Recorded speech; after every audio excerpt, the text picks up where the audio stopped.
noite, muito boa noite, gente. Que bom que você tem a oportunidade de estar conosco agora nesse encontro das 18h30. Você é muito bem-vindo a ficar conosco até o final. Tenho certeza que a palavra vai impactar a sua vida, vai alterar o curso de muitas coisas que talvez não estejam sendo favoráveis, que talvez não estejam assim muito ajustadas, mas Deus pode, quer e vai fazer um milagre na sua vida.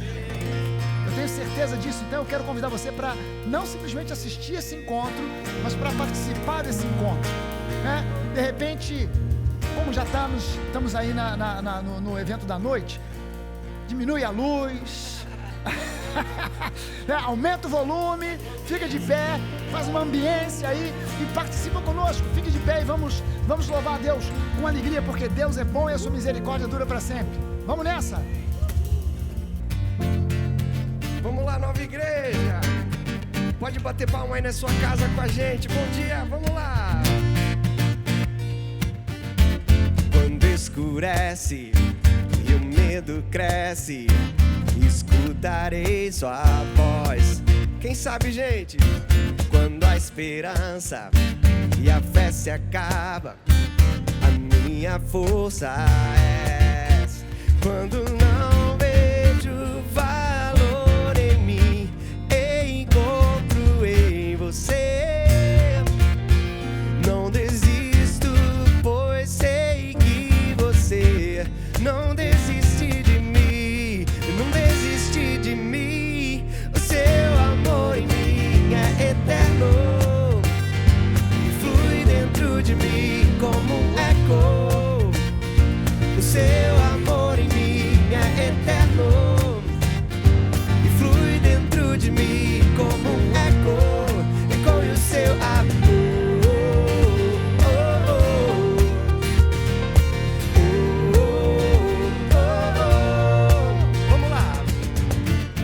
Cada etapa você me lembra suas promessas pra mim. Quero ouvir bem forte. Você termina o que começa. Nada vai te parar. Quando não vejo valor em mim, encontro em você. Deus, não desisto, pois sei que, diga bem forte, não desiste de mim, não desiste de mim. O seu amor em mim é eterno e flui dentro de mim como um eco.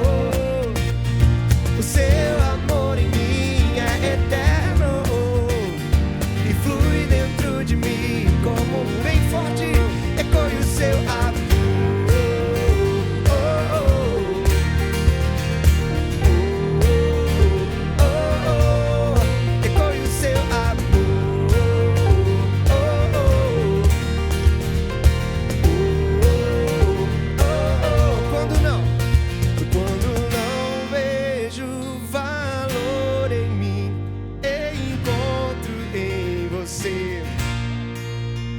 Não desisto, pois sei que você não desiste de mim. Agora eu quero ouvir bem forte o teu amor. O teu amor em mim é eterno e flui dentro de mim como um eco. O teu amor em mim é eterno e flui dentro de mim. E 1, 2, 3, e o teu amor em mim é eterno e flui dentro de mim como um eco. O teu amor em mim é eterno e flui dentro de mim. Pra fechar, vamos lá. Ecoe o seu amor.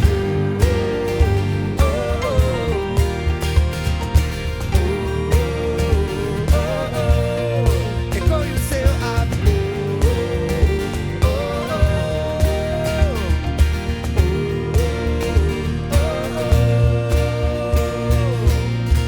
Quem pode dizer amém? Quem pode dizer glória a Deus? Amém, Jesus. Obrigado, Jesus, porque a gente está junto como família. A gente está junto como igreja. Obrigado porque nós temos você, Jesus. Você é a nossa força, você é a nossa rocha. Nessa manhã a gente volta os olhos para você. Nesse culto a gente volta os olhos para você, Jesus. Você está no centro. Você está no centro. Jesus está no centro aí da sua casa. Assim como a gente está aqui nessa roda, nessa meia-lua, Jesus está no centro aqui. E você está aí na sala, Jesus está no centro aí da sua sala, da sua casa, da sua vida. Imagina Marta e Maria com Jesus na casa delas. Imagina o que é ter Jesus na sua casa. Maria escolheu a melhor parte, né? Maria escolheu estar aos pés de Jesus. Maria escolheu colocar Jesus no centro, se acalmar, se aquietar. Faz isso agora. Se acalma, se aquieta. Jesus está bem no centro. Aproveita esse momento. Aproveita Ele. Coloca os teus olhos, a tua fé nele. Fecha seus olhos. Respira fundo. Vamos cantar juntos.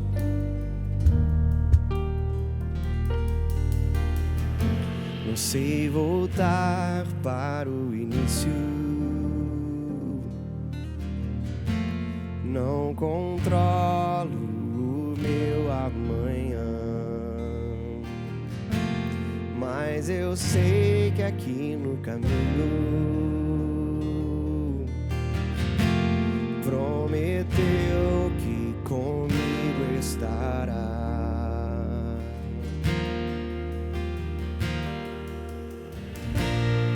Sozinho não consigo andar, você vem me encontrar. Tudo que eu quero em ti está, você vem me encontrar. Jesus está aí. Jesus está aí bem no centro. Você é o centro, Jesus. Como o sol. Como o sol molda a sombra, sua glória vem nascer em mim. Cante na fraqueza em meio ao vale. O seu amor faz o medo fugir. Amém. Sozinho não consigo andar, você vem me encontrar. Tudo que eu quero em ti está, você vem me encontrar. Sozinho não consigo andar, você vem me encontrar. Tudo que eu quero em ti está, você vem me encontrar.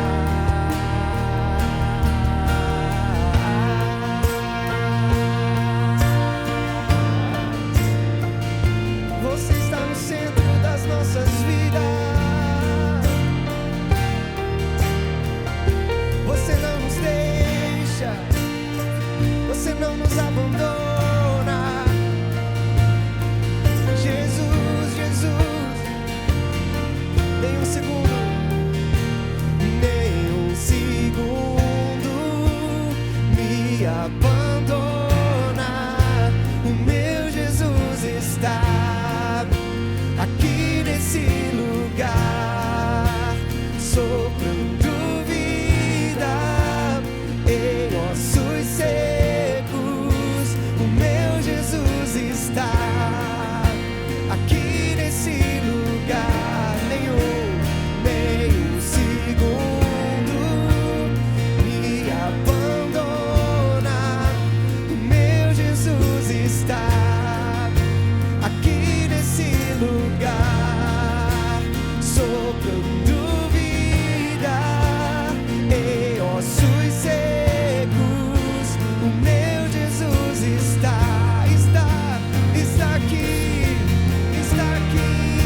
Cara, que coisa linda, né? A gente saber que nós não estamos sozinhos nunca, Duda. Nós não estamos sozinhos, você não está sozinho na sua casa. Você não está sozinho nas suas jornadas. Você não está sozinho nas suas lutas. Deus é contigo. Ele é um Pai que te ama. Ele é um Pai que te quer bem. Ele é um Pai que se preocupa com as tuas necessidades. Preste atenção nisso. A sua necessidade, nenhuma das suas necessidades é tão grande que Deus não possa operar o milagre. Por outro lado, nenhuma das suas necessidades é tão pequena que seja insignificante para Deus. Tudo está aos olhos, debaixo dos olhos de Deus. Deus conhece cada uma das suas necessidades. Nesse momento nós iremos orar pelas suas necessidades, pelos seus pedidos de oração. Eu sei que Deus tem algo no seu coração. Eu quero apresentar junto contigo em fé diante de Deus, porque nós cremos que o Senhor está aí, o Senhor está contigo, o Senhor está te abençoando, o Senhor está na tua casa, onde você estiver, trazendo milagre, trazendo sobrenatural para a tua vida. Você crê nisso? Mantenha em alta a sua expectativa. Olhe Deus como um Deus provedor que te ama e se preocupa contigo. Pai, muito obrigado pelo teu amor, pela tua graça. Obrigado porque nós não estamos sozinhos em momento algum. Obrigado porque tu se preocupas conosco e conheces cada uma das nossas necessidades. Nós apresentamos nesse momento a ti, Senhor, porque a tua palavra nos diz: pedi e dar-se-vos-á. Nós pedimos e confessamos usando fé, falando aquilo que tu falou ao nosso respeito, aquilo que a tua palavra diz sobre nós. E nós confessamos e proclamamos, profetizamos cura. A cura de Cristo sobre as nossas vidas, sobre os nossos corpos, sobre o nosso corpo físico, sobre as nossas emoções. Profetizamos uma família abençoada, um lar abençoado, de entendimento, amor, paz. Profetizamos uma casa bendita, como diz a tua palavra. Profetizamos prosperidade ao teu povo em todas as áreas, Pai, porque a tua palavra diz que o Senhor se compraz na prosperidade do teu justo, daquele que é justo, do teu filho. E nós cremos nisso, Pai. Nos agarramos à tua promessa, nos agarramos à tua palavra e declaramos, fazemos a tua palavra, trazemos a tua palavra aos nossos lábios, ó Deus, para que ela ganhe vida em nós, em nosso espírito, gerando saúde, gerando vida, gerando uma família abençoada, gerando prosperidade em nós. Nós nos apropriamos pela fé da tua graça, das tuas promessas, dos teus benefícios nesses momentos e colocamos cada um, ó Pai, cada um pedido em tuas mãos, na certeza de que nós somos ouvidos e atendidos pela fé. Nós temos essa convicção, como diz João em sua carta, nós temos a plena convicção de que os nossos pedidos são aceitos e atendidos por Ti, porque oramos segundo a Tua vontade, a Tua palavra, em nome de Jesus.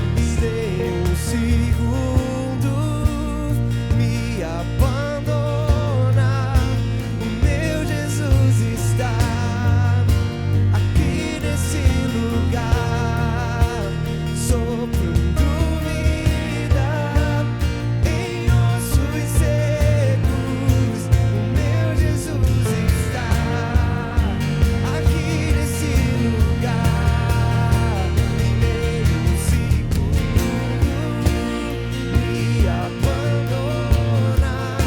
O meu Jesus está aqui nesse lugar, soprando vida em ossos secos. O meu Jesus está aqui nesse lugar. Cara, você pode dar um aplauso ao Senhor aí nessa casa. Aleluia, no seu ambiente. Ele é digno da sua adoração. Aleluia, Ele está aqui, Ele está aí, Ele está contigo. Celebre ao Senhor esse momento. Bom demais poder estar contigo nesse domingo, mais uma vez, para celebrarmos ao Senhor. É bom demais saber que você que é da família da Nova, você que faz parte do nosso time, você que faz parte da nossa equipe aqui, desse time, dessa igreja local. Bom demais poder contar contigo na sua casa. De repente você está em outro ambiente, está assistindo da sua televisão, do seu laptop, do seu tablet, do seu celular. Independente da forma que você esteja nos recebendo agora, eu quero dizer que é muito bom poder contar contigo.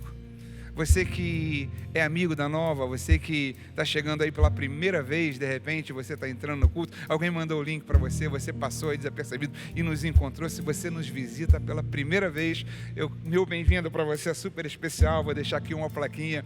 Bem-vindo à Nova Igreja, bem-vindo ao nosso culto, bem-vindo, seja o mais abençoado por Deus. Aliás, se você está chegando pela primeira vez aí, deixa um recado para a galera, né? Faz um comentário no chat, olha, eu estou chegando pela primeira vez, eu sou visitante, e alguém vai estar mandando um abraço para você, alguém vai estar entrando em contato contigo. Com certeza é muito bom poder contar contigo, e o nosso pedido a Deus é que você seja o mais abençoado, que você seja alcançado pelo favor de Deus, e tenha certeza, Deus tem muito a fazer na sua vida, através da sua palavra, através da continuidade desse encontro. Deus abençoe sua vida, recebam o nosso carinho e a nossa gratidão pela sua presença. Deixa eu dar um recado para você que nos assiste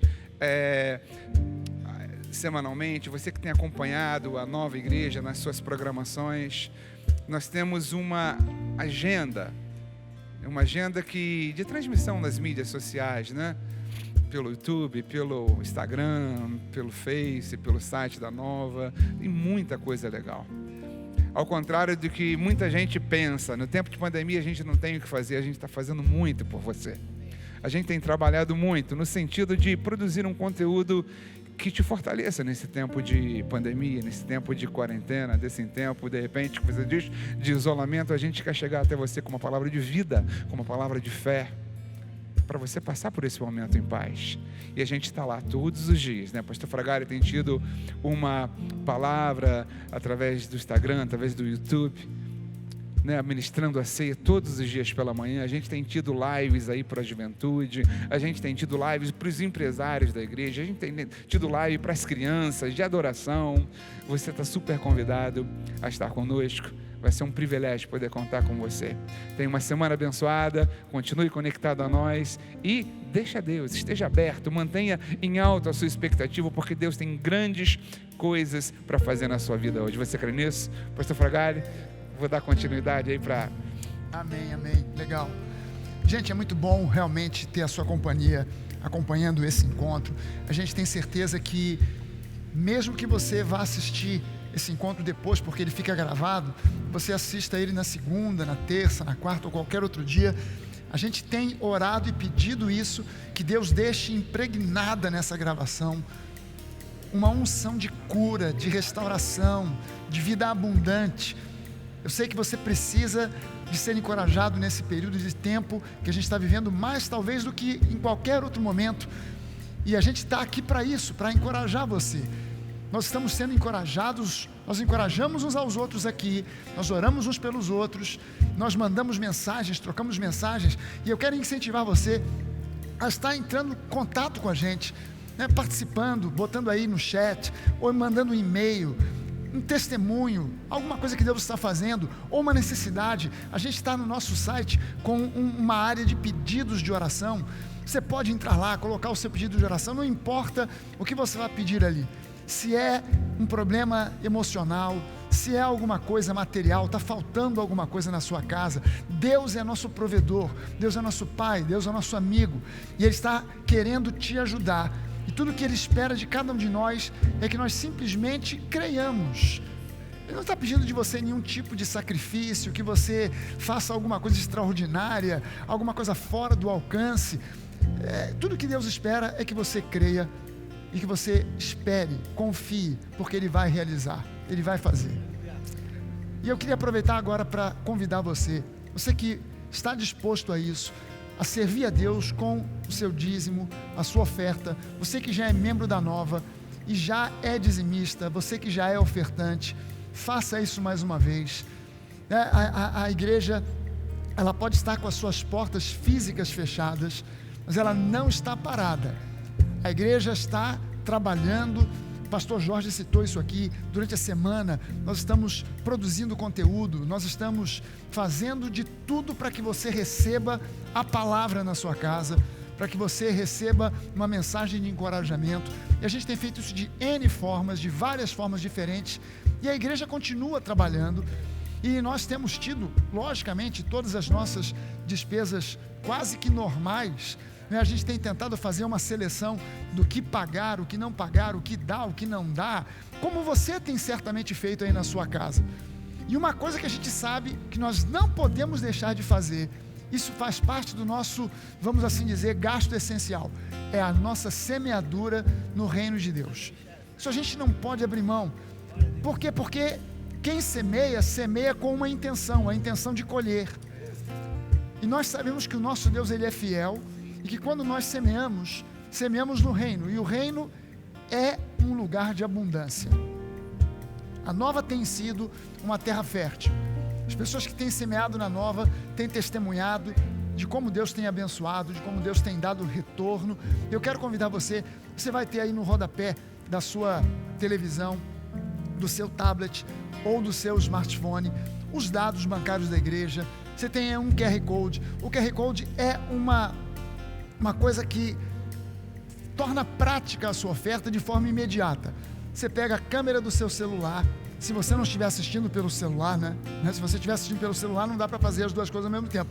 Mas se você estiver assistindo pela televisão, se você estiver assistindo num outro dispositivo, você pode pegar o seu celular, apontar a câmera aí para o QR Code, e aqui nesse QR Code já aparece na tela do seu celular todos os dados que você precisa para fazer a sua oferta imediatamente. Você não precisa tomar nota de nada, esperar nada, você já pode fazer imediatamente usando aqui o QR Code. Se você preferir, você pode tomar nota dos dados bancários da igreja que estão aqui no rodapé da sua tela, e você, ou hoje, ou amanhã, ou durante a semana, você pode usar esses dados para fazer uma transferência pelos meios eletrônicos. O importante é que você não deixe de semear e saiba que a sua oferta, ela tem valor para Deus. Não subestime a sua oferta. Não subestime pensando, pastor, mas é uma oferta de tão pouco valor, é uma oferta de R$5, de R$10, de R$20. Não subestime a sua oferta. Claro, a gente gostaria que você estivesse numa condição financeira que pudesse fazer uma oferta aí de altíssimo valor, e a gente poderia expandir o reino de uma forma mais rápida, mais eficiente, mais eficaz. Mas não subestime o valor da sua oferta e semeie, porque Deus é contigo e o Senhor vai te dar o retorno, a colheita que você precisa, em nome de Jesus. Vamos orar para que você receba. Pai, em nome de Jesus, nós abençoamos agora cada dizimista, cada ofertante.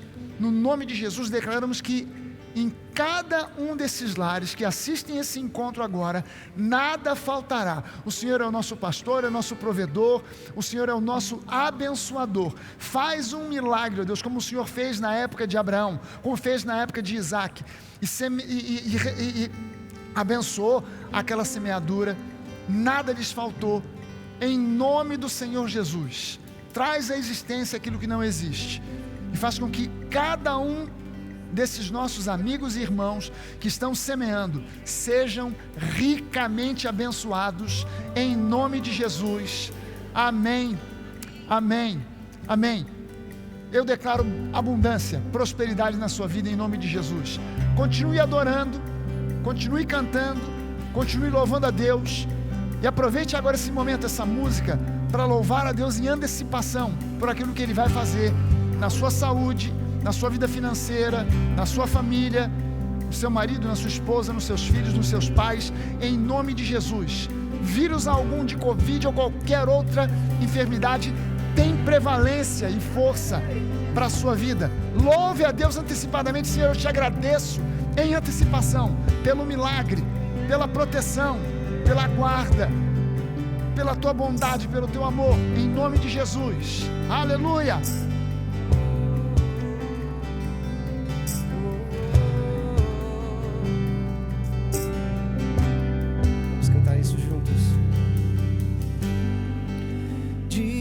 Essa canção, só Tu és Senhor, digno do meu louvor, só Tu és Senhor, digno da minha vida, Tu és Senhor, e eu sou Teu.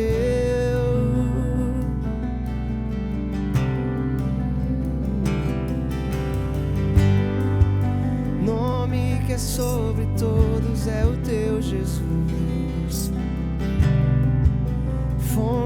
da salvação, só tu és Jesus. Digno da minha vida, tu és Jesus, e eu sou teu.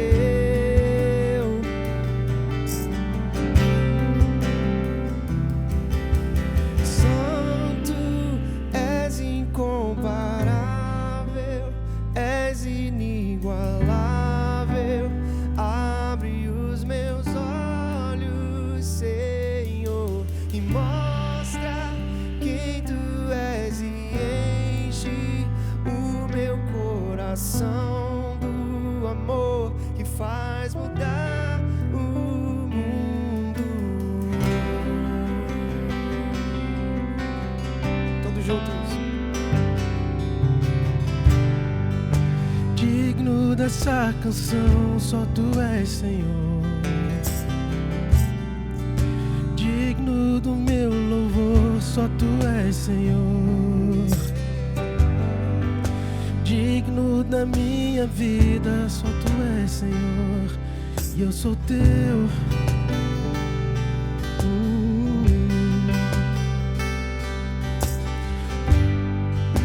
Nome que é sobre todos é o teu, Jesus.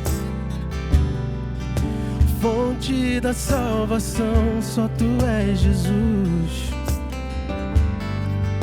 Digno da minha vida, tu és, Jesus, e eu sou teu.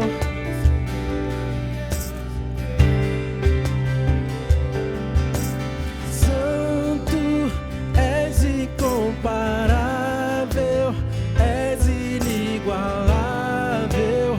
Abre os meus olhos, Senhor, mostra quem tu és e enche o meu coração do amor que faz mudar o mundo.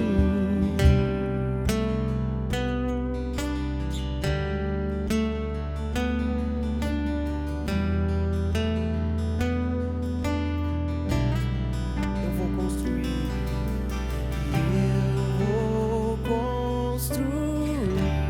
minha vida em ti. Tu és meu fundamento, e eu vou confiar somente em ti. Não vou ser abalado, e eu vou construir minha vida em ti. Tu és meu fundamento. Eu vou confiar, somente em ti. Não vou ser abalado, e eu vou construir minha vida em ti. Tu és meu fundamento. Eu vou confiar, somente em ti. Não vou ser abalado. Santo, és incomparável, és inigualável. Abre os meus olhos, Senhor, mostra quem tu és e enche o meu coração do amor que faz mudar o mundo. Eu vou construir minha vida em ti. Tu és meu fundamento, e eu vou confiar somente em ti. Não vou ser abalado.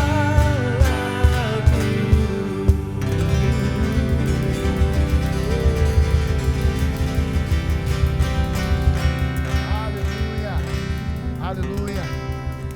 Sabe, esse é o convite que a gente quer fazer para você em todo o tempo, não somente para hoje, que você construa, edifique a sua vida sobre a rocha, que é Jesus, que é a palavra de Jesus.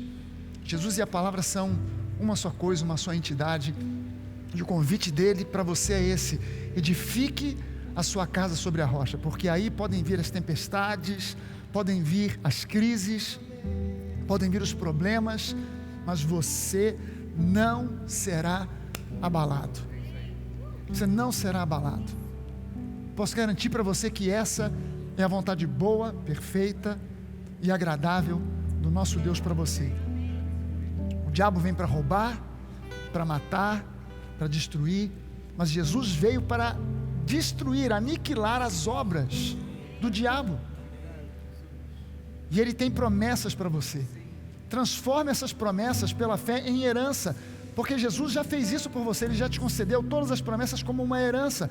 É direito seu, se você crê em Jesus, é direito seu viver uma vida abençoada em todos os sentidos. Então construa a sua vida, edifique a sua vida sobre essa rocha que é Jesus. Amém? Glória a Deus. Eu quero compartilhar com você uma palavra. Obrigado, pastor Jorge.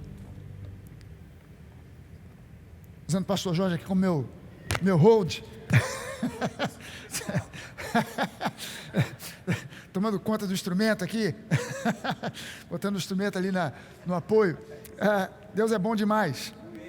Gente, a gente tem visto Deus fazendo coisas extraordinárias nesses dias. E nós sabemos que Deus é bom. A gente tem falado sobre isso, a gente tem tentado levar essa mensagem adiante, e nós sabemos que muitas vezes o que atrapalha as pessoas de enxergar Deus como Ele realmente é a perspectiva por onde a pessoa olha. Sabe, dependendo da perspectiva, você tem uma descrição diferente. Sabe, você pega, por exemplo, o Pão de Açúcar, o morro Pão de Açúcar, e você pede para 4 pessoas diferentes descreverem o mesmo morro, o mesmo Pão de Açúcar, só que uma descreve a face norte, outro descreve a face sul, uma face leste, outra face oeste. Você vai olhar, aquelas descrições são diferentes uma da outra, porque as pessoas olharam por perspectivas diferentes. Sabe, eu não sei, o título dessa mensagem que eu quero ministrar para a sua vida nessa manhã, nesse dia, veja Deus pela perspectiva correta e viva a vida abençoada que Ele reservou para você. Veja Deus pela perspectiva correta e passe a viver a vida abençoada que Ele reservou para você. Eu não sei quantos aqui de vocês assistiram, é um filme antigo, mas que virou um clássico, Esqueceram de Mim. Quantos assistiram aqui? Quantos de vocês assistiram o Esqueceram de Mim? Tem o 1 e o 2, né? Não sei qual dos dois que... Eu sou mais assim, eu gosto mais do 1. O primeiro, para mim, foi aquele... É o classicão, né? E que deu, assim, um filme sensacional. E nesse filme Esqueceram de Mim, o Kevin, né, que era o menino interpretado pelo Macaulay Culkin, ele tem algumas cenas, que ele vê um senhor de barba, com uma pá muito grande na mão, e ele fica apavorado com aquele senhor, com aquele velhinho, pensando que aquele velhinho é um sujeito ruim, mau, e ele fica apavorado, e no final, ele fica morrendo de medo do velhinho, mas no final, aquele senhor é um vizinho, gente boa, que acaba até ajudando ele, né? Acaba até ajudando, porque ele era um velhinho muito gente boa, mas a perspectiva que o Kevin teve no princípio do filme, é que ele era uma pessoa do mal, que de repente ele vinha com aquela pá, para fazer sabe-se lá o que, né? Uma pá de neve, né? Uma pá enorme, aquela pá, né? Dessa largura, e ele fica apavorado pensando, cara, esse velhinho aí quer o meu mal, ele quer me matar, e ele enxerga o velhinho por uma perspectiva completamente diferente, porque na realidade, aquele velhinho era um cara gente boa, era um vizinho, muito gente boa, e muitas vezes, nós nos enganamos a respeito de alguém, porque enxergamos aquela pessoa pela perspectiva errada, e isso é a coisa mais comum de acontecer quando a pessoa em questão é Deus. Sabe quantas pessoas a gente vê chegando aqui na Nova? São pessoas que começam a frequentar a Nova, e quando a gente vai conversar com a pessoa, a gente percebe que ela tem uma perspectiva, e às vezes nem importa se ela está vindo de lugar nenhum, ou se ela está vindo de alguma igreja. Às vezes ela tem anos de igreja, mas ela aprendeu a enxergar Deus por uma perspectiva errada, e ela tem uma imagem completamente deturpada de quem Deus realmente é. E para você entender como isso funciona, como essa perspectiva errada pode acontecer, eu quero fazer uma comparação aqui, um contraste entre dois homens de Deus. Eu não vou mostrar para você um homem de Deus e um outro que servia a Baal, que era servo de Satanás. Não, eu vou falar para você aqui de dois homens de Deus. Um vivendo em absoluta consonância com a lei, e um outro que, mesmo vivendo debaixo da vigência da lei, vivia profeticamente a graça. Eu quero fazer um contraste aqui entre Moisés e Davi. Então, Moisés foi o mensageiro da lei, era um cara da lei, ele era o representante máximo da lei. E Davi, mesmo vivendo debaixo da vigência da lei, ainda na vigência da lei, era um homem que profeticamente parece que ele visualizou a graça, parece que ele teve uma visão profética da graça e vivenciou a graça. Moisés era um homem santo. A Bíblia descreve que ele era o homem mais manso da sua geração. Sabe que eu sempre olhei para isso, Moisés dizendo, a Bíblia dizendo que Moisés era o cara mais manso da sua geração, até o dia que eu percebi que quem escreveu aquilo sobre Moisés foi Moisés. Foi ele mesmo que escreveu aquilo. Mas como a gente crê que ele foi inspirado pelo Espírito Santo, ele não estava tentando se engrandecer, Mas a Bíblia descreve Moisés como o cara mais manso da sua geração. Ele foi um cara escolhido, chamado por Deus, o maior entre os heróis da história de Israel, o libertador dos hebreus da escravidão do Egito, um intercessor que muitas vezes, pela sua oração, Deus salvou o povo de Deus da destruição. Às vezes Moisés orava pelo povo de Israel contra um inimigo externo, às vezes era contra um inimigo interno. Deus, a gente sabe, foi o nosso povo mesmo que pisou na bola, mas não destrói esse povo aí, Deus. E Deus estava já com as armas todas apontadas, para mandar chumbo, e Moisés intercedia, e Deus mudava o destino daquele povo. Moisés é um homem a quem Deus elogiou pessoalmente, dizendo que ele era fiel. Isso não foi alguém que disse a respeito de Moisés, não.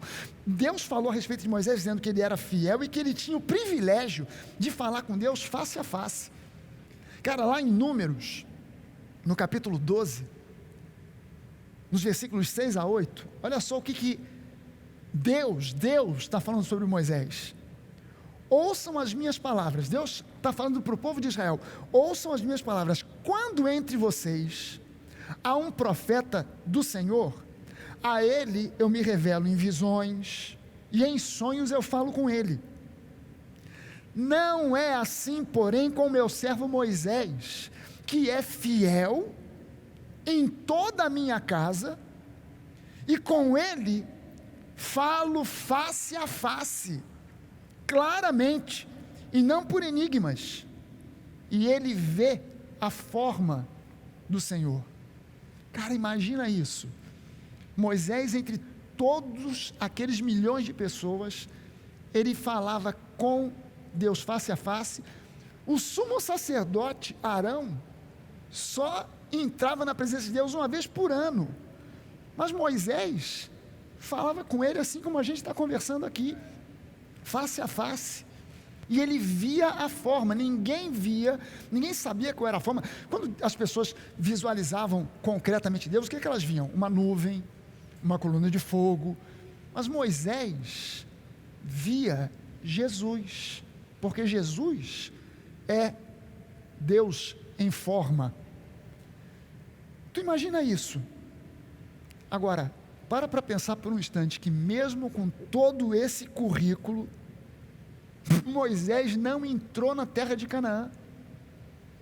Mesmo com todo esse currículo, ele não entrou na terra prometida, a terra sonhada, a terra esperada, a terra que manava leite e mel, o lugar que lá em Hebreus é revelado para nós, dito como sendo um lugar de descanso, o lugar oposto ao deserto. O deserto era um lugar de serpentes abrasadoras, de peregrinação constante, sem descanso algum. E mesmo com todo esse currículo, Moisés não entrou no descanso. Davi, por sua vez, apesar de todos os defeitos que a Bíblia não esconde que ele possuía, foi declarado um homem. Cara, olha só, quando você pensa em Davi e pensa em um elogio feito a Davi, Jorge, o que você pensa quando se fala assim, Davi? Qual era o que seria o maior elogio que alguém poderia ter feito a Davi? Eu acho que um homem segundo o coração. Cara, foi no alvo. Esse é o meu teólogo de plantão. Foi no alvo direto, pá, bullseyes, né? Tá, cara, ninguém mais na Bíblia é chamado assim, né? Um homem segundo o coração de Deus. Está lá em Atos 13, 22, Pedro falando sobre Davi, diz que ele era um homem segundo o coração de Deus, mesmo com os defeitos todos que ele tinha.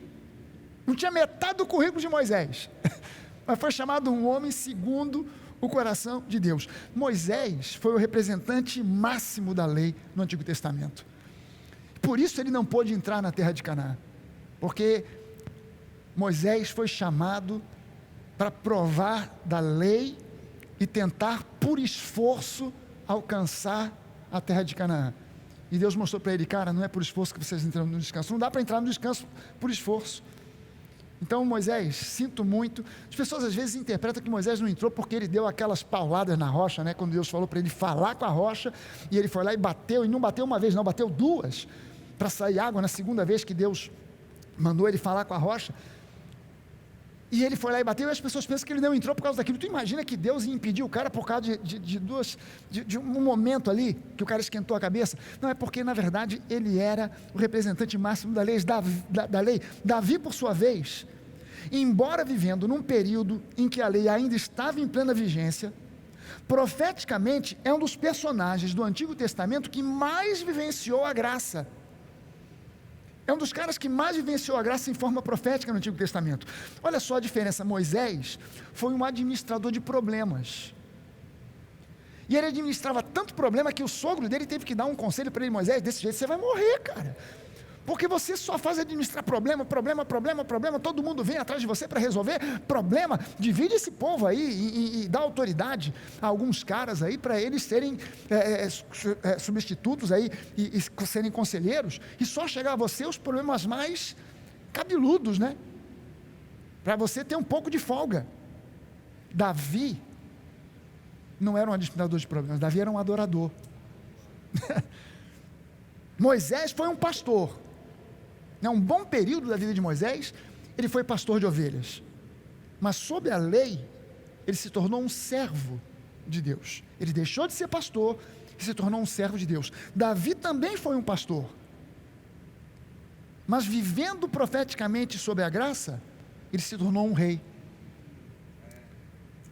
O livro de Salmos revela para nós algumas coisas sobre o coração de cada um desses dois homens. Cada um deles serviu a Deus de modo sincero, mas com perspectivas diferentes. E por causa das perspectivas diferentes, os resultados na vida deles eram resultados diferentes.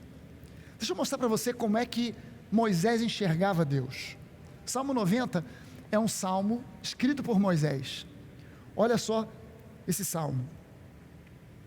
Ele começa dizendo assim: Senhor, Tu tens sido o nosso refúgio de geração em geração. Antes que os montes nascessem, e Tu formasses a terra e o mundo, de eternidade a eternidade, Tu és Deus.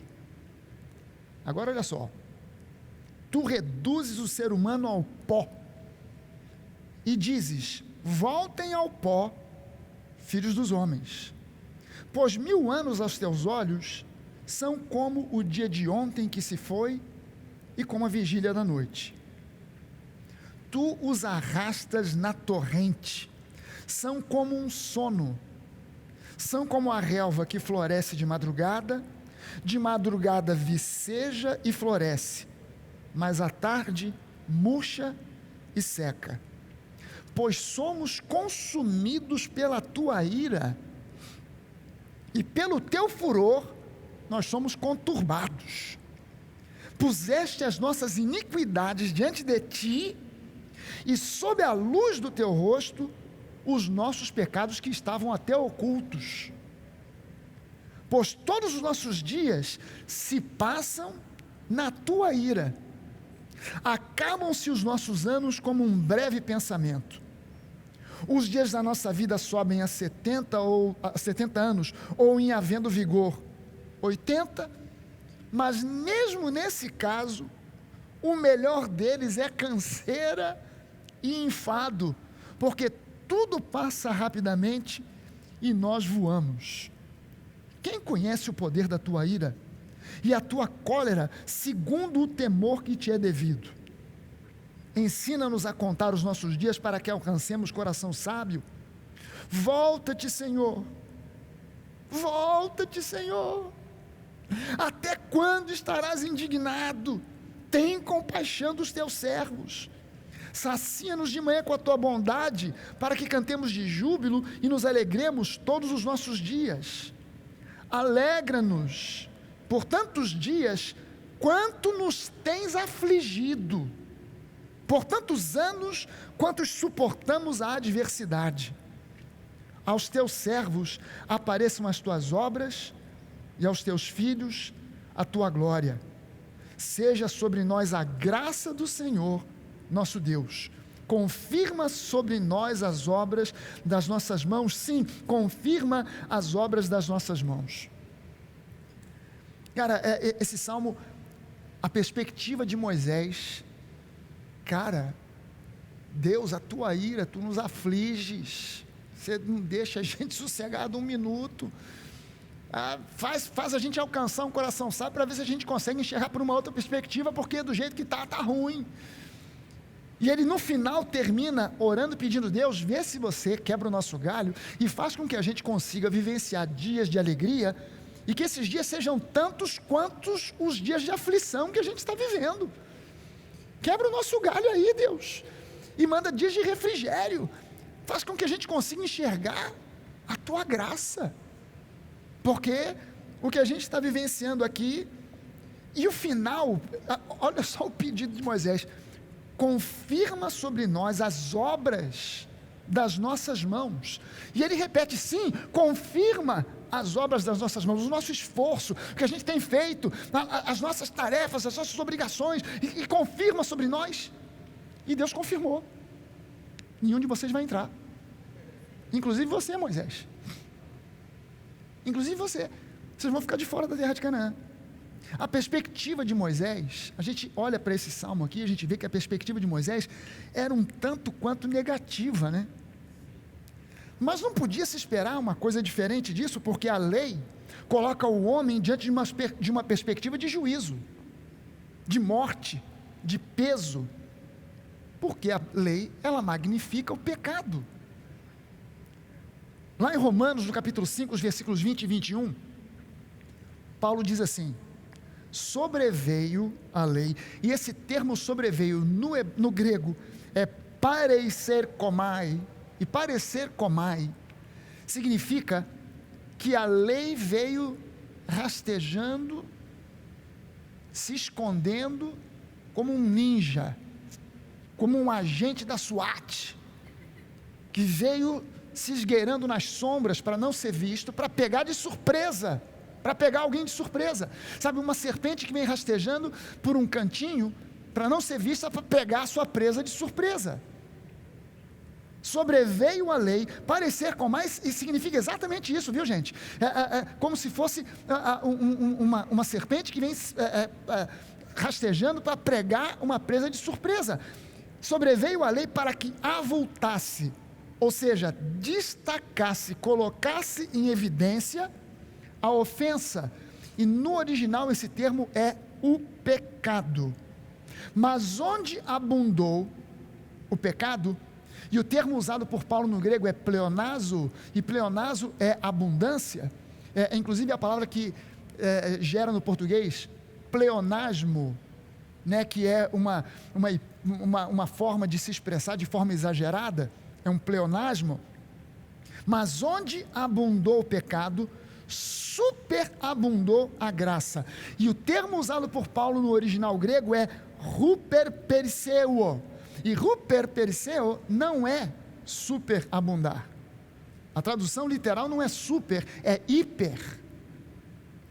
Por isso que eu acho engraçado quando alguém diz que nós pregamos a hipergraça, mas é exatamente isso que a gente prega, a hipergraça, porque aonde houve abundância do pecado, não houve superabundância, não. Literalmente Paulo disse que houve hiperabundância de graça. A hipergraça se manifestou, e hipergraça não é isso que esses críticos falam, licença para pecar. Pelo contrário, a hipergraça é o que nos conduz para a verdadeira santidade. E ele diz que Deus manifestou essa hipergraça a fim de que, como o pecado reinou pela morte, através da morte, assim também reinasse a graça através da justiça para a vida eterna, mediante Jesus Cristo, nosso Senhor. Um pouco adiante, em Romanos 7, no versículo 7, Paulo diz assim: o que vamos dizer? Que diremos, pois? É a lei pecado? De modo nenhum. Mas eu não teria conhecido o pecado, senão por intermédio da lei.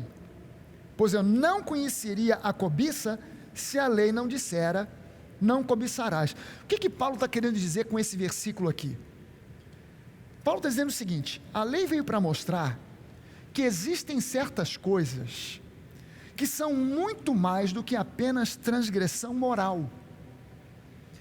O homem poderia chegar à conclusão, e ele sempre chega, de que roubar não é legal, de que adulterar não é legal, de que mentir não é legal, e ele entende que isso moralmente não é bacana, mentir, roubar, enganar, assassinar, né? Ele entende que moralmente isso é errado, mas quando a lei entra em cena, a lei mostra que essas atitudes ou essas ações são muito mais do que apenas uma falha moral. Elas são coisas que transgridem e ofendem princípios e valores divinos. E é por isso que essas coisas são chamadas de pecado, porque é muito mais do que apenas um problema moral, é um problema espiritual que transgride, que ofende os princípios e valores do coração do próprio Deus. Se não viesse a lei, o homem poderia concluir, e concluiria, e já havia concluído, que realmente roubar é errado. Você pode ir a qualquer cultura aonde não se tenha a Bíblia, o Deus dos hebreus, dos judeus, o Deus dos cristãos, e em qualquer cultura, você chega lá e se surpreende. Aqueles índios lá no interior da Amazônia, que nunca tiveram contato com o homem branco, de repente você chega lá, e naquela tribo que não fala português, só fala aquela língua própria deles, mesmo ali, eles entendem que roubar é errado, que matar é errado, que eles só admitem matar em tempo de guerra, em autodefesa, mas matar por inveja, por raiva, é errado. Eles entendem que adulterar é errado. Mas a Bíblia agora mostra que quando a lei entra, ela entra para mostrar que isso é muito mais do que uma falha moral. É algo que transgride princípios e valores do coração de Deus. Davi, ele tinha uma perspectiva a respeito de Deus completamente diferente da perspectiva mosaica. Vamos dar uma olhada num salmo de Davi que mostra isso, Salmo 145. Olha só a diferença da linguagem, da perspectiva de Davi para a linguagem e a perspectiva de Moisés. Ele diz: eu te exaltarei, meu Deus e meu Rei, bendirei o teu nome para todo sempre. Todos os dias te bendirei e louvarei o teu nome para todo sempre. Grande é o Senhor e digno de ser louvado. A sua grandeza não tem limites. Uma geração contará à outra a grandiosidade dos teus feitos. Eles anunciarão os teus atos poderosos, proclamarão o glorioso esplendor da tua majestade, e eu meditarei nas maravilhas que fazes. Eles anunciarão o poder dos teus feitos temíveis, e eu falarei das tuas grandes obras. Comemorarão a tua imensa bondade e celebrarão a tua justiça. O Senhor é misericordioso e compassivo, é paciente e transbordante de amor. Você está vendo aqui a diferença da linguagem de Davi para a linguagem de Moisés? O Senhor é bom para todos, a sua compaixão alcança todas as criaturas. Rendam-te graças todas as tuas criaturas, Senhor, e os teus fiéis, ou seja, os teus santos, te bendigam. Eles anunciarão a glória do teu reino e falarão do teu poder, para que todos saibam dos teus feitos poderosos e do glorioso esplendor do teu reino. O teu reino é reino eterno, e o teu domínio permanece de geração em geração. O Senhor é fiel em todas as suas promessas, e é bondoso em tudo o que faz. O Senhor ampara todos os que caem, e levanta todos os que estão prostrados. Os olhos de todos estão voltados para ti, e tu lhes dás o alimento no devido tempo.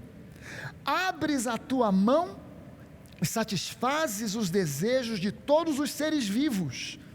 O Senhor é justo em todos os seus caminhos e bondoso em tudo o que faz. O Senhor está perto de todos os que o invocam, e todos os que o invocam com sinceridade. Ele realiza os desejos daqueles que o temem, ouve-os gritar por socorro e os salva. O Senhor cuida de todos os que o amam, mas a todos os ímpios destruirá. Com os meus lábios eu louvarei o Senhor, e que todo ser vivo bendiga o seu santo nome para sempre. Uau, que diferença, né? Que diferença da linguagem de Moisés para a linguagem de Davi. A perspectiva de um era completamente diferente. Enquanto Moisés só via aflições, dificuldades, sofrimento, Davi só via bondade, socorro, amor, graça. Sabe, o problema de Moisés é que a lei é santa, ela é perfeita, mas ela não produz nem perfeição, muito menos santidade. Então eu quero falar para você aqui rapidinho de 3 pontos a respeito da perspectiva pela qual nós enxergamos a Deus, ou pela qual nós precisamos aprender a enxergar a Deus, que quando colocados em prática dão um boost, dão um upgrade, dão um impulso na nossa fé.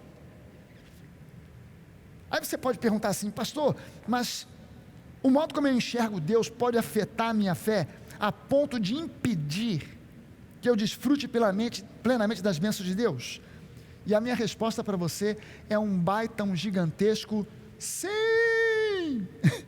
Por quê? Porque quando eu creio errado, eu vivo errado, eu recebo errado. Quando eu creio de forma correta, eu vivo de forma correta, e eu recebo de forma correta. Então, primeiro ponto, na perspectiva da graça, eu consigo enxergar o quanto Deus é bom, e é só na perspectiva da graça que eu consigo enxergar o quanto Deus é bom. Na perspectiva da lei, eu vou ter uma visão semelhante à de Moisés: juízo para lá, problema para cá, Deus está me julgando, Deus está me disciplinando com problemas, com lutas, com aflições, com enfermidades, com falência. Na lei eu só consigo enxergar dessa forma, porque a lei, ela me diz o seguinte: se você obedece e faz exatamente como a lei diz, virão bênçãos. Se você desobedece em um ponto qualquer, aí virão maldições. E eu estou me esforçando para fazer o meu melhor, e de repente começa a dar ruim. O que eu concluo?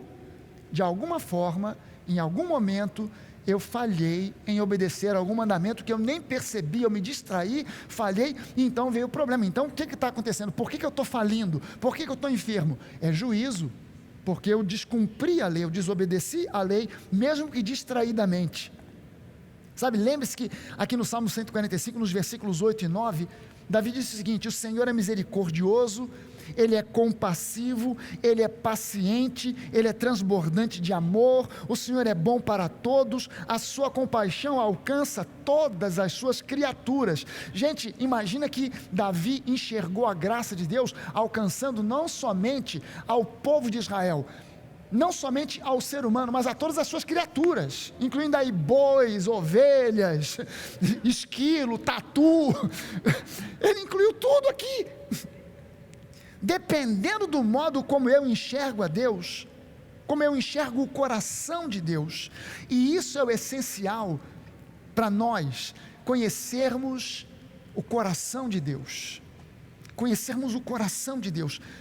Isso, dependendo de como eu enxergo Deus e o coração dele, isso afeta a qualidade da minha fé. Quando eu entendo que Deus é bom e que Ele tem o melhor para a minha vida, isso cria em mim uma fé pura, genuína, descontaminada, ousada, que recebe com facilidade tudo aquilo que já está reservado para mim desde antes da fundação do mundo. Em segundo lugar, quando eu enxergo Deus pela perspectiva correta, que é a perspectiva da graça, isso me entusiasma tanto que passa para as próximas gerações. Sabe, quando eu enxergo Deus pela perspectiva correta, isso causa em mim um entusiasmo tão forte, tão grande, que transmite para as pessoas que estão à minha volta e para as próximas gerações. No Salmo 145, Davi falou sobre isso. Ele disse lá nos versículos 4, 5 e 6, ele disse: uma geração contará a outra a grandiosidade dos teus feitos, eles anunciarão os teus atos poderosos, proclamarão o glorioso esplendor da tua majestade, e eu meditarei nas maravilhas que fazes. Eles anunciarão o poder dos teus feitos temíveis, e eu falarei das tuas grandes obras. Então Davi estava dizendo o seguinte: cara, vivendo debaixo dessa perspectiva, é inevitável que eu conte, que eu fale para os mais novos, que eu fale para a próxima geração, para as próximas gerações, o quão bom, o quão grande esse Deus é, e esse meu entusiasmo acabe passando também para as próximas gerações. Sabe, na perspectiva da lei, o que acontece? A minha visão amarga, triste, deprimida e deprimente de quem Deus é, contagia a próxima geração de forma negativa. E aí você começa a ouvir aquelas histórias do pastor que é ultra fiel, que ralou a vida inteira na igreja, que dedicou a sua vida, mas o casamento dele está em frangalhos, os filhos estão afastados, não querem nem saber de igreja, porque a igreja para eles foi algo tão pesado, tão duro, tão difícil, que eles se afastaram e não querem saber. As próximas gerações, aí você olha para aquela igreja e só tem gente daquela primeira geração, que começou e ficou, e os jovens foram saindo, foram se afastando, foram indo embora, e só sobrou a velharada. E quando morreu o último, apaga a luz, fecha a porta, porque não tem ninguém para dar continuidade. Mas aqui Davi diz que quando nós olhamos a Deus por essa perspectiva da graça, uma geração vai contando para a próxima como Deus é bom, como Deus é gracioso, como Deus é bondoso, como Deus é misericordioso, como Deus é um Deus fantástico. E quando isso está queimando, borbulhando no nosso coração, é inevitável que os nossos filhos sejam afetados de modo positivo, é inevitável que os nossos netos sejam afetados de forma positiva, é inevitável que os nossos jovens na igreja sejam afetados e se tornem também entusiasmados, alegres, vibrantes, olhando para Deus pela perspectiva correta.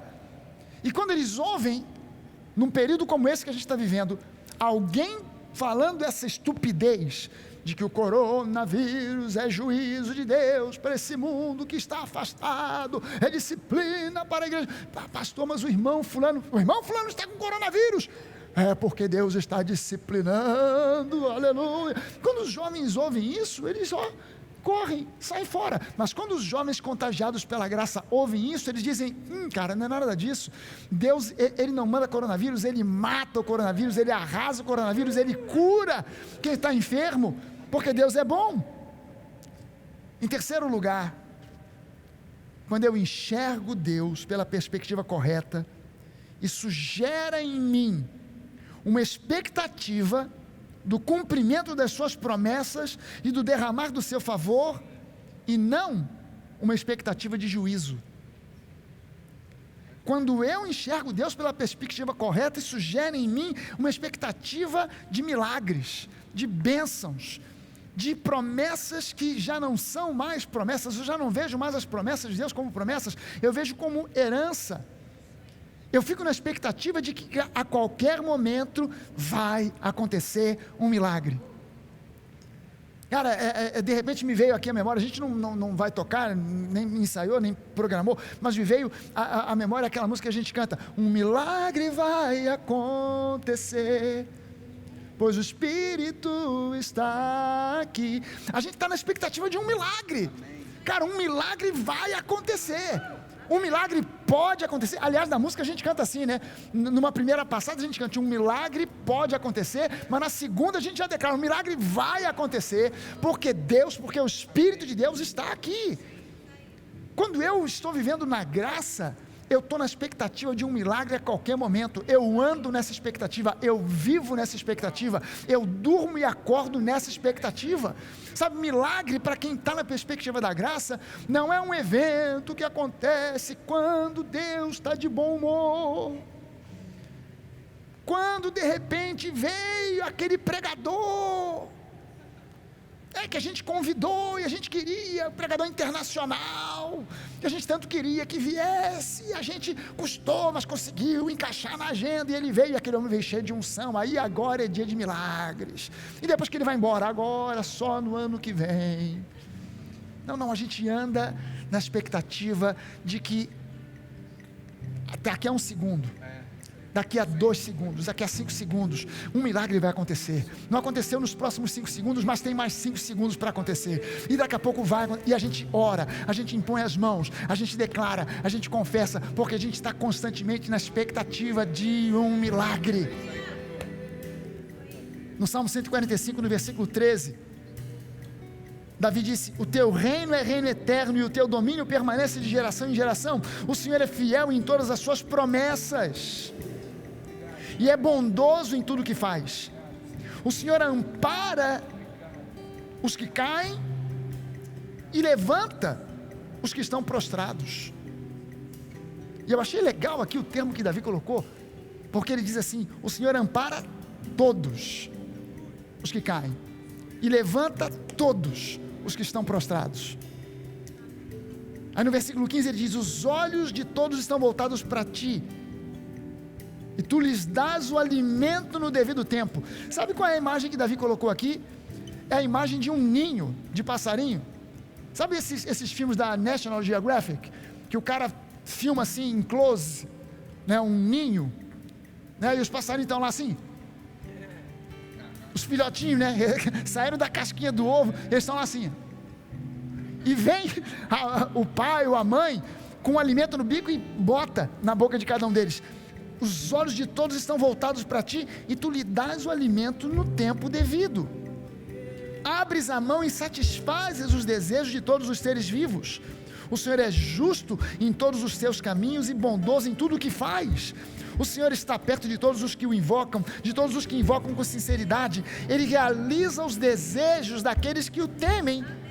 Ouve-os gritar por socorro e os salva. Sobre o que é que Davi está falando aqui? Deus realiza milagres. Deus é Deus de milagres.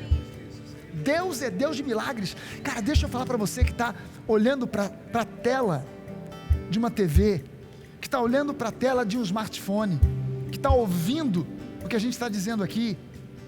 Deus te ama profundamente, incondicionalmente.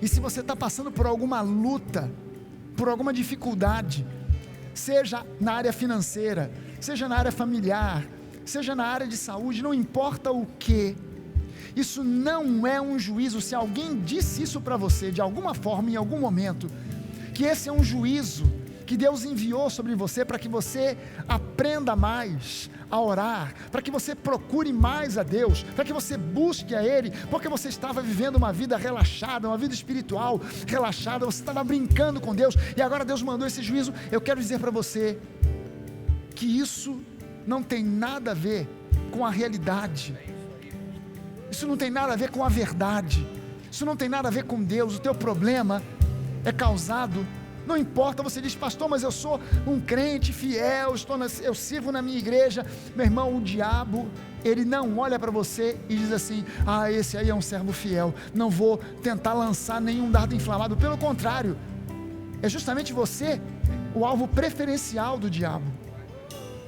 E se de alguma forma ele conseguiu fazer com que um dardo inflamado desses chegasse até você, nós vamos orar e vamos repreender agora esse ataque do inferno, porque o diabo é que vem para roubar, para matar e para destruir. Jesus, ele veio para que você tenha vida em abundância. Não houve nunca em nenhum episódio em que você olhe nos evangelhos, em que alguém buscasse socorro em Jesus, e Jesus olhasse para a pessoa e dissesse: olha, sinto muito, mas no teu caso isso é disciplina do Pai, no teu caso isso aí só vai resolver quando a disciplina estiver completada, quando realmente já tiver passado o período em que Deus olhar e disser: não, já é o suficiente, ele já aprendeu a lição, pode remover a disciplina. Não houve momento algum em que Jesus dissesse isso para alguém. E olha que Jesus recebeu pessoas procurando por socorro, que na verdade não mereciam o socorro, não mereciam a ajuda, não mereciam a cura, não mereciam que Deus operasse alguma coisa de acordo com os parâmetros e critérios da lei, mas de acordo com os parâmetros e critérios da graça. Jesus olhou e disse: eu quero, seja curado. Mulher, onde estão os seus acusadores? Senhor, nenhum ficou, nenhum deles permanece. Nem eu te condeno, vá em paz e não peques mais. Cara, se Jesus fosse seguir a lei, Jesus ia olhar para aquela mulher e dizer: querida, sinto muito, mas é pedrada que você merece, é pedrada que você vai receber. Se fosse para cumprir a lei, Jesus desce do monte onde ele pregou o sermão da montanha, vem um leproso. Se fosse por causa da lei, Jesus diria: retira-te daqui, porque você não tem nenhum tipo de autorização para se aproximar de mim, para pedir o que quer que seja, porque você é um leproso. E a lepra, pela lei, é vista como uma maldição em função de pecados e transgressões da lei, que certamente você cometeu. Então olha, afasta-te de mim. Não, a única pessoa para quem Jesus disse: afasta-te de mim, arreda-te de mim, foi para Satanás, para ninguém mais. Nunca Jesus disse a um homem, a uma mulher, a algum carente, alguém necessitado: arreda-te, afasta-te de mim. Ele só disse isso para Satanás. E eu quero dizer para você que Deus te ama, que Ele se importa com você, que Ele quer te sarar, Ele quer resolver o teu problema. Coloque a sua mão sobre o seu coração agora e receba essa oração. Receba essa oração agora em nome de Jesus. Receba essa oração em nome de Jesus. Pai, nós oramos aqui para que em nome de Jesus todo o mal que tem afligido as pessoas que nos assistem agora, sejam elas membros da Nova, membros de alguma outra igreja ou membros de igreja nenhuma, não importa, se estão assistindo agora, em nome de Jesus, que elas sejam curadas, libertas, restauradas, e que no nome de Jesus um milagre aconteça. Pai, no nome de Jesus, nós vemos na Tua palavra que existem modos sobrenaturais, misteriosos pelos quais os milagres ocorrem. Alguns ocorrem de maneira imediata, outros ao longo de um período de tempo. Às vezes o Senhor usa um elemento da natureza, às vezes usa uma pessoa. Às vezes o Senhor faz coisas que parecem tão simples, que alguém atribui até a uma coincidência, mas nós sabemos que foi um milagre. Outras vezes a coisa é tão gritante, é tão forte, que não tem como negar que foi um milagre. Mas Deus, não importa como, o que nós queremos é que o Senhor faça um milagre. E o que pedimos é um milagre na vida daqueles que precisam, daqueles que necessitam, e estão se juntando a nós agora nesse momento, nessa oração, crendo, dizendo: Pai, eu quero te enxergar pela perspectiva correta, eu não quero te enxergar pela perspectiva da lei, eu quero te enxergar pela perspectiva da graça. Eu não quero mais seguir, ó Deus, essa perspectiva errônea. Eu quero te enxergar como Davi te enxergava, como Jesus te mostrou e te revelou, como um pai amoroso, um pai milagroso. Realiza um milagre agora, em nome de Jesus. Amém, amém e amém. Cante isso conosco. Um milagre pode acontecer, um milagre vai acontecer, porque Deus está presente. Aleluia! Seu Espírito está aqui, o milagre vai acontecer. Seu Espírito está aqui, a evidência está em todo lugar, pois o Espírito está aqui. O milagre vai acontecer. Seu Espírito está aqui, a evidência está em todo lugar. Seu Espírito está aqui. Aleluia. Irmão, eu quero te convidar para mais uma oportunidade de um milagre, que é a participação da ceia do Senhor. Não sei se você nem estava, de repente foi pego de surpresa, mas nós temos celebrado a ceia, todos os nossos encontros, nas lives pela manhã, todos os dias às 10 da manhã, a gente está celebrando a ceia pelo Instagram, pelo Facebook, pelo YouTube, transmitindo. No sábado, às 19 horas, nos domingos, nos cultos das 10 no culto das 10 da manhã e no culto das 18h30. Se você, por um acaso, não estava prevenido e gostaria de participar da ceia, assista ao culto mais tarde às 18h30, que nós vamos também celebrar, nós vamos participar.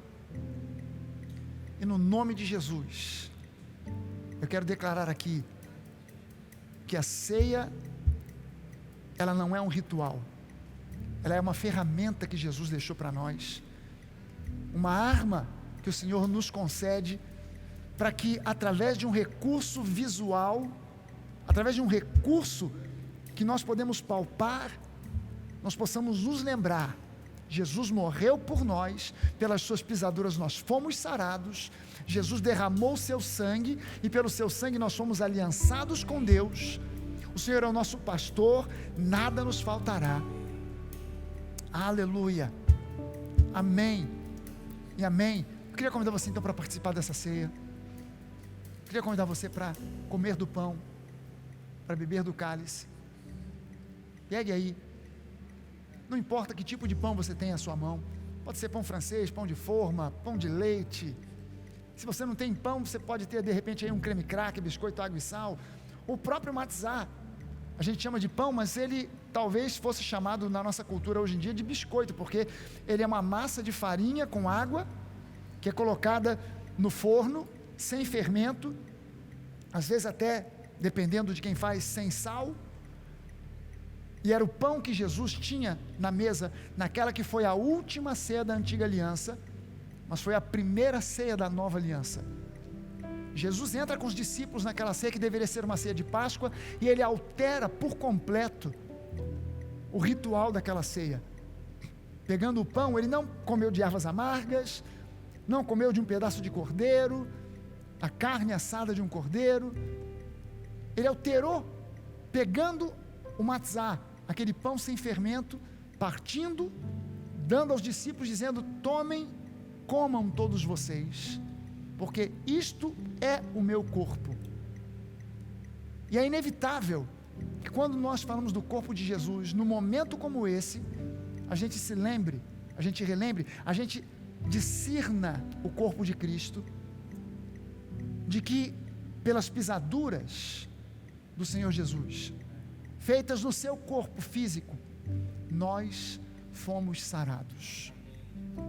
Coma desse pão agora e ratifique, confirme a cura que o Senhor já concedeu a você, a cura que nós acabamos de pedir e orar, o milagre que nós acabamos de pedir e orar.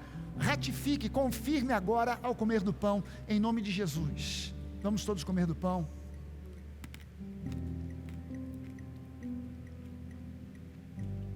Aleluia. Enquanto você vai comendo, vai declarando pela fé que desde a planta dos seus pés até o topo da sua cabeça, você tem uma saúde sobrenatural, porque ela não vem simplesmente dos alimentos, das vitaminas, do shake de proteínas, mas é uma saúde que vem do trono da graça, porque Jesus pagou o preço para que você tenha isso na sua vida. Abra agora o cálice. Nós abrimos, né? Que a gente usa esse sistema aqui de um cálice que já vem pronto e tem suco de uva. Você pode de repente na sua casa estar usando um copinho, um copo qualquer com um pouquinho de suco de uva ou um pouco de vinho. Se você tem crianças, permita que as crianças participem. Os meus netos com 4 e 2 anos, a gente sempre, a Marcele, o Duda, sempre dão para eles a ceia. E olha só, eles não ficam nessa atitude que a gente está aqui, porque a gente já tem um entendimento, a gente está aqui nesse espírito de oração, eles estão pulando e tal, para eles aquilo ali é uma festa, é uma diversão, mas eles tomam, e a gente ensina para eles dizendo: olha, filhinho, vai comendo e vai declarando que você tem saúde, que você está curado. E eles comem, eles bebem, às vezes até mais de um cálice, mais de um pedaço de pão.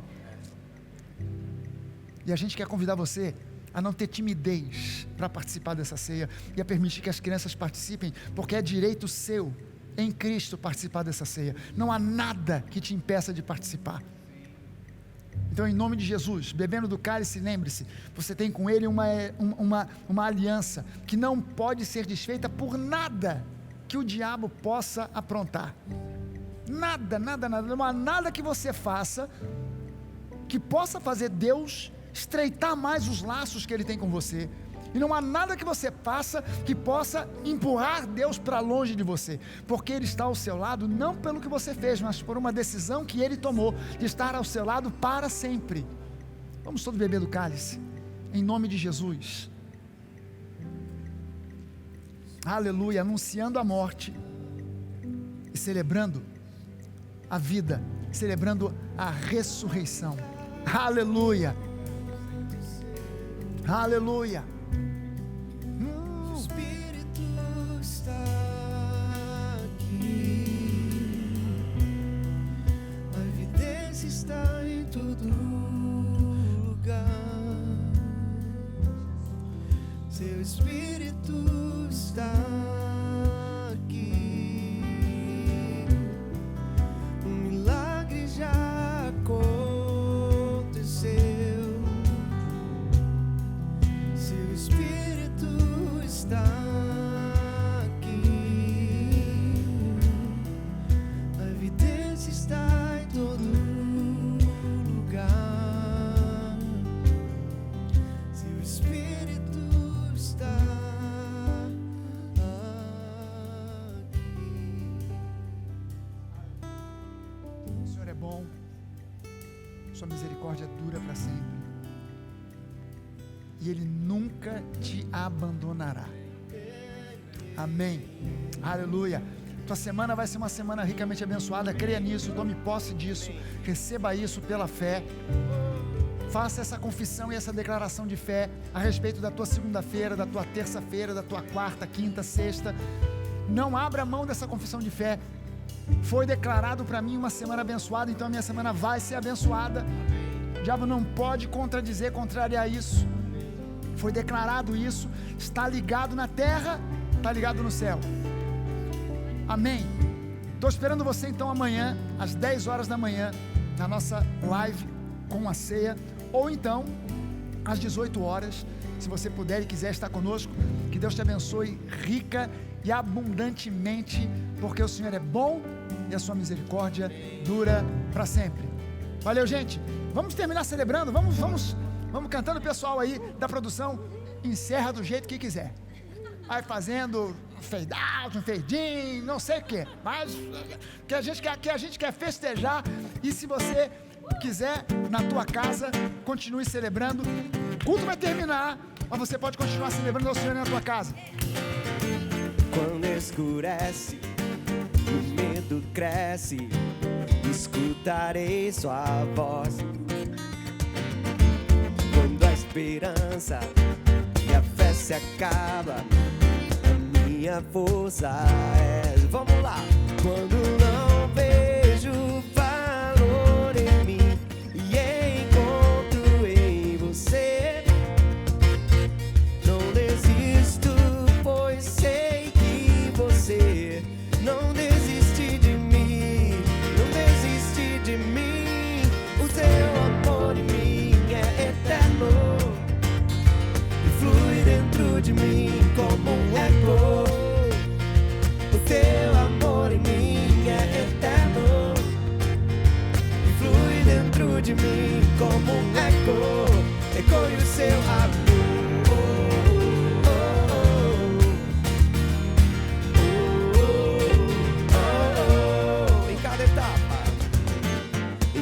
Etapa, você me lembra suas promessas pra mim. Você termina